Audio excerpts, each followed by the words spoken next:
آج ایک بندہ چوری کرتا ہے، ڈاکے مارتا ہے، ظلم کرتا ہے، جور و تعدی کے بازار کو گرم رکھتا ہے، اپنی طاقت کے بل بوتے پر، اقتدار کے بل بوتے پر، اپنی اثر و رسوخ کے بل بوتے پر، اپنے منصب کے بل بوتے پر وہ کمزور کو دبا لیتا ہے، غریب کی گردن مروڑ دیتا ہے، غریب اس کے سامنے بات نہیں کر سکتا، اور ساری زندگی وہ ڈاکو، وہ چور، وہ بدماش، وہ غنڈا، وہ اشتہاری دندناتا رہتا ہے، اور اس کو نہ کوئی عدالت پکڑتی ہے اور نہ قانون اس کی گرفت کر سکتا ہے، اور نہ بستی میں، محلے میں، گلی میں اس کے سامنے کوئی آواز اٹھا سکتا ہے،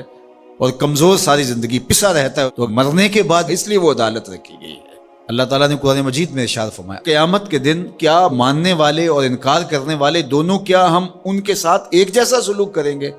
ما لکم کیف تحکمون، یہ تم کہاں سے فیصلہ لائے ہو؟ یہ بات تم نے کہاں سے گھڑ لی ہے؟ مرور زمانہ کے ساتھ جو مسلسل مشق ہوتی ہے تمہاری اس دنیا کے اندر، اس سے تم سمجھتے ہو کہ ایسا ہوگا، لیکن ایسا ہوگا نہیں۔ وہ ایک الگ نظام ہے، اور اس نظام میں آپ کو ایک ایک چیز اللہ کے حضور لے کے پیش ہونا ہوگا۔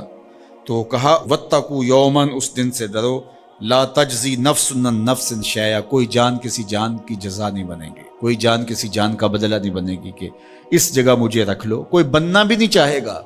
اگر کوئی بنانا بھی چاہے تو کوئی بننا ہی نہیں چاہے گا۔ یوم یفر المرء من اخیہ وامہ وابیہ، اس دن باپ بھی کہے گا کہ میں اس کا ذمہ دار نہیں ہوں، بیوی کہے گی میں اپنے شوہر کی ذمہ دار نہیں ہوں،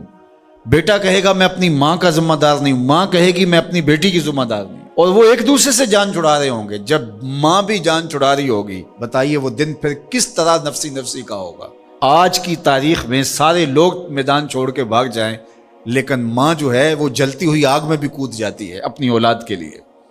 لیکن وہ دن اتنا سخت ہوگا کہ ماں بھی چھوڑ دے گی، ماں بھی کہے گی یہ اس سے پوچھو، میں اس کی ذمہ دار نہیں ہوں۔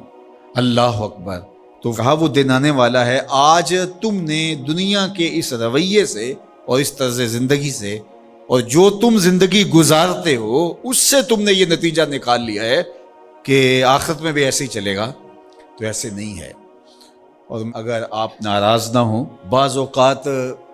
خوش آمدی مریدین پیروں کو اس قدر کہتے ہیں کہ آپ تو بخشے ہوئے ہیں، آپ تو کامل ہیں، اور آپ تو پہنچے ہوئے ہیں، اور وہ سن سن کے بچپن سے جب آنکھ کھولتا ہے وہ شہزادہ آغوش مادر سے، جب نکل کے وہ خانقاہ کے ماحول میں آتا ہے تو وہ یہی سنتا ہے کہ یہ کوئی الگ مخلوق ہے، تو آہستہ آہستہ اس کی طبع کے اندر بھی یہ راسخ ہو جاتا ہے کہ مجھے تو کوئی پرسش نہیں ہوگی، میں تو شریعت سے، قانون سے، اخلاقیات سے مبرہ ہوں۔ ہم نے دیکھا ہے کہ پیروں کے بیٹے بالکل نوخیز بچے بوڑھے سفید داڑھیوں والوں کی تذلیل کر رہے ہوتے ہیں اور ان کو غلاموں کی طرح سمجھ رہے ہوتے ہیں۔ ان کا خیال ہے کہ ہم ان کے اوپر جو ہے وہ کوئی حاکم بن کے آئے ہیں۔ یہی سیاستدانوں کا حال ہے، یہی باقی طبقات کا حال ہے۔ تو وہ ماحول ایسا ان کو دیا جاتا ہے، اور وہ پھر آہستہ آہستہ یہ سمجھتے ہیں کہ ہم تو بخشے ہوئے ہیں، اور ایسا ہوتا ہے کہ وہ بیچارے دعا سے بھی محروم ہو جاتے ہیں۔ میں نے دیکھا ہے کہ جب لوگ فوت ہوتے ہیں تو بالخصوص جو اس طرح کا ماحول ہوتا ہے وہاں، تو وہاں پیر صاحب کے لیے مغفرت کی دعا نہیں کی جاتی، ان کے وسیلے سے اپنے لیے دعا کی جاتی ہے۔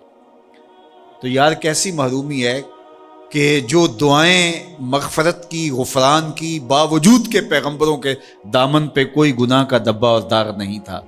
لیکن اللہ سے وہ استغفار بھی طلب کرتے رہے اور اپنے لیے غفران و رحمت کی دعائیں بھی مانگتے رہے۔ اصحاب پیغمبر، اولاد رسول سب یہ کچھ کرتے رہے، لیکن آج جو ہے وہ مجھے اچھی طرح یاد ہے کہ ایک دفعہ ہم کہیں فاتحہ پڑھنے گئے، بہت پرانی بات بھی نہیں ہے، کوئی 10 سال پرانی بات ہوگی، تو وہ جو صاحب فوت ہوئے تھے تو میں نے غفران و مغفرت کا کوئی لفظ کیا تو میری طرف بڑی تیکھی نظروں سے لوگ لکھنے لگے کہ یعنی کیا آپ ان کے لیے مغفرت کی دعا کریں گے؟ یعنی یہ تو بخشے ہوئے ہیں، میں اور آپ کسی کے لیے گمان کر سکتے ہیں، دعا دے سکتے ہیں، لیکن قطعاً کہنا ہمارے لیے یہ مشکل ہے۔ تو پھر کیا کریں گے؟ ہم دعا مانگیں گے۔ نیک سے نیک پارسا شخص بھی ہو، ہمیں یہ بتایا گیا کہ اس کی خوبیوں کو بیان کرو، اس کی اچھائیوں کو بیان کرو، اس کے اچھے اعمال کا ذکر کرو، اور اس کے بارے حسن ظن رکھو، لیکن اس کی مغفرت کے لیے